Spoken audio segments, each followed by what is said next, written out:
Hey everybody, it's Ron. Every Monday through Thursday, we talk about how some event in business history reshaped the world. But on Fridays, we talk about something completely different.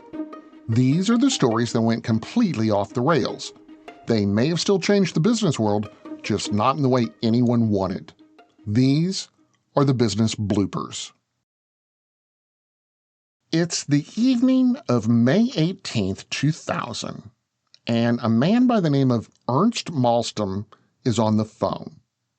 He has been on the phone all day, working through a list of investors, asking each of them for the same thing, $20 million. Not to build something new, not to expand into a new market, just to keep the lights on for a little while longer, to buy enough time to turn the corner on a company that had raised $135 million and hired more than 400 people and launched simultaneously across 18 countries less than a year ago. The calls are not going well. Boo.com, the London-based online fashion retailer that was supposed to prove the entire world wrong about what e-commerce could look like, is running out of money. The website that had been called the most ambitious online shopping experience ever built is still loading too slowly on most home connections for customers to get through a full transaction. The 3D product views, the virtual shopping assistant, the multi-currency checkout in 7 languages, all of it is sitting behind a dial-up bottleneck that no amount of engineering brilliance can solve tonight. Malstem hangs up. No one is coming. At midnight, Boo.com shuts down. Okay, how did we get here? From Business Basics, I'm Ron Trucks, and this is Business Bloopers, the weekly podcast where we unpack the business decisions that sounded smart until they weren't. Every Friday, I'll take you through a real story where something went off the rails.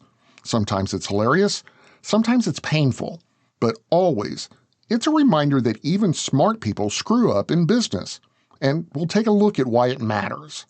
This is Business Bloopers.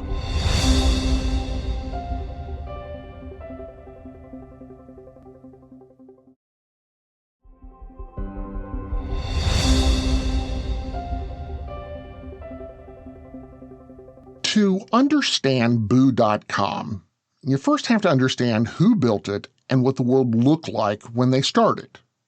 Ernst Malstem and Kajsa Leander were not first-time entrepreneurs stumbling onto the internet. They had already built Bokus.com, a Swedish online bookstore that by 1997 had become the third largest book e-retailer in the world, only behind Amazon and Barnes & Noble.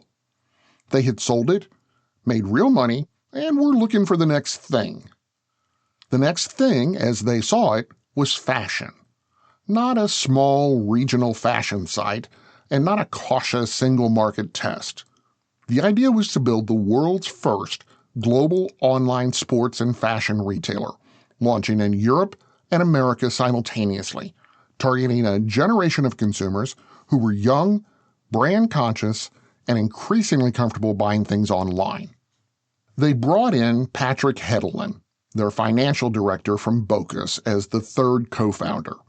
They set up headquarters on Carnaby Street in London and started raising money. The pitch, it landed.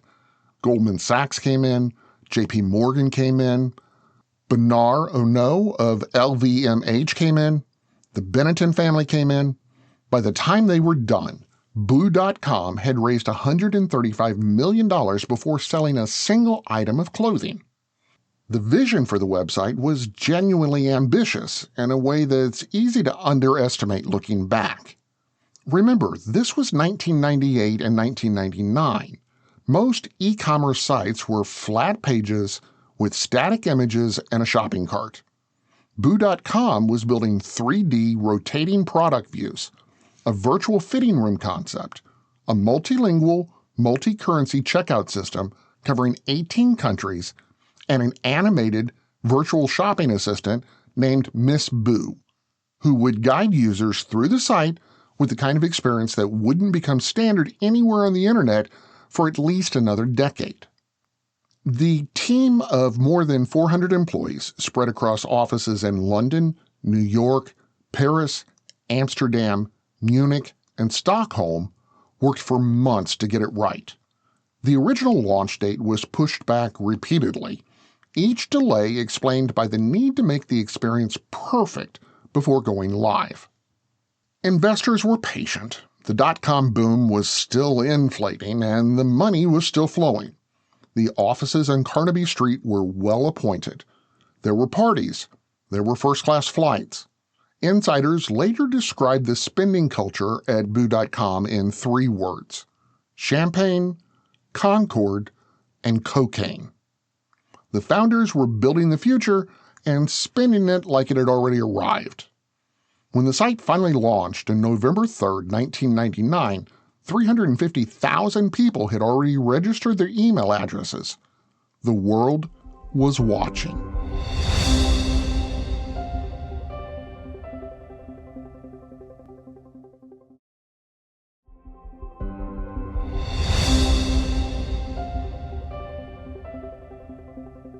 The site loaded, for some people, eventually. In November 1999, the majority of home internet users in Europe and the United States were on dial-up connections, running at 56 kilobits per second. Boo.com had been designed for something considerably faster. The 3D product views required Flash and JavaScript at levels that most mainstream browsers of the time couldn't handle cleanly, and the homepage alone could take several minutes to fully render on a standard home connection.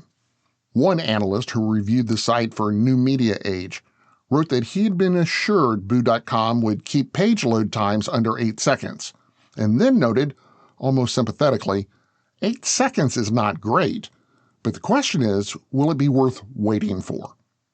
It wasn't. Getting to an actual product page required navigating past animated graphics and multiple loading screens. ZDNet documented a test run in which finding basic product information required 5 separate user actions just to get past the opening interface.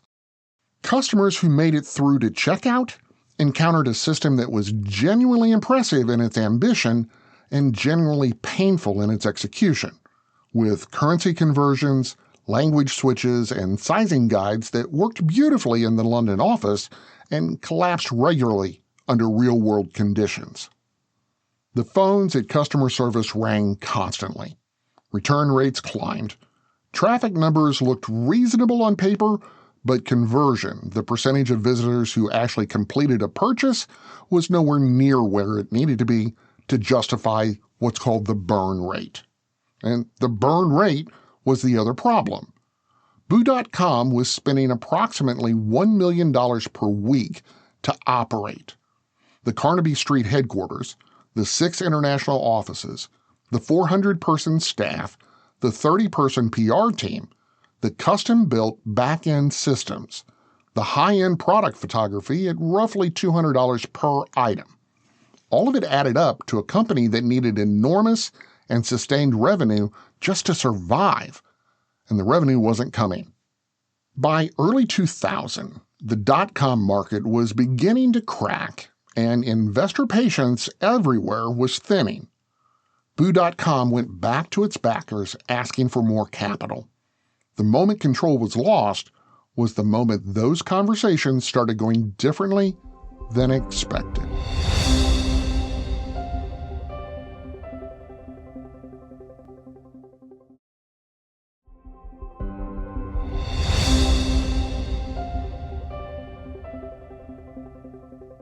By May of 2000, the number had been reduced to a final ask, $20 million.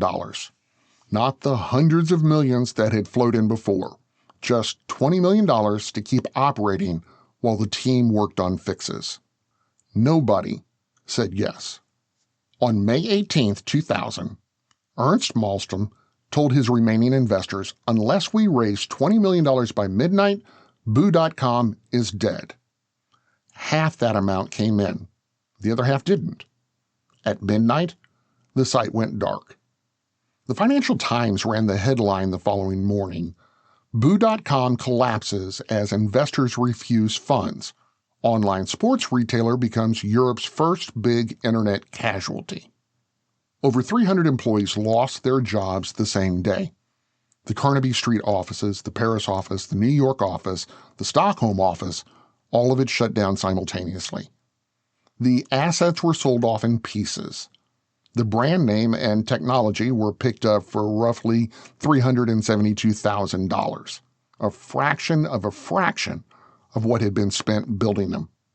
The customer database, which represented the 350,000 people who had believed in Boo.com enough to hand over their email addresses before launch, sold separately.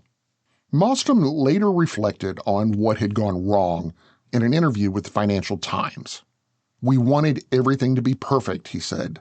"My mistake has been not to have a counterpart who was a strong financial controller." The dot-com bubble burst fully in the months that followed, and Boo.com became one of the defining examples of everything that had gone wrong with the era. Referenced alongside Pets.com and Webvan as proof that a great idea, investor enthusiasm, and a lot of money are not the same thing as a working business. The domain name Boo.com was eventually purchased by a Dublin-based travel company and repurposed as a hostel booking website. The most ambitious online fashion experience of 1999 became a place to find cheap beds in European cities.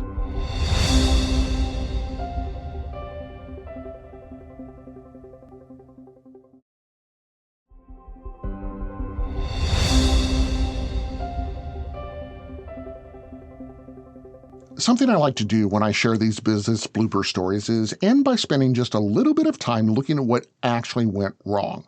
So in this case, what went wrong? The easy answer is the technology. The site didn't work on the internet that existed.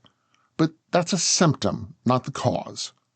The real problem was that Boo.com built for the future and spent for the present. And those two things together are a very specific kind of fatal. The vision wasn't wrong. Everything Boo.com was trying to do, 3D product views, global multi-currency shopping, immersive online retail experiences, all of it eventually became standard. They were just about a decade early, and they burned through $135 million finding that out. What made it worse was the spending culture. A company that is early to market needs runway above everything else. Runway means time. Time means operating cheaply enough to survive until the conditions catch up to the vision. Boo.com did the opposite. They spent as though success was already confirmed, and when the conditions didn't arrive on schedule, there was nothing left to wait with. Malmstrom essentially said as much himself. No financial controller. No one in the room whose job was to say, "Slow down. This is too much. We need to last longer than we need to look impressive." The broader pattern here shows up in startups constantly. Vision and spending get decoupled from reality, and the people closest to the idea are often the last ones to see it. The investors who said no in May 2000 had seen it by then. The founders hadn't. Build for where the world is going. Spend for where the world actually is.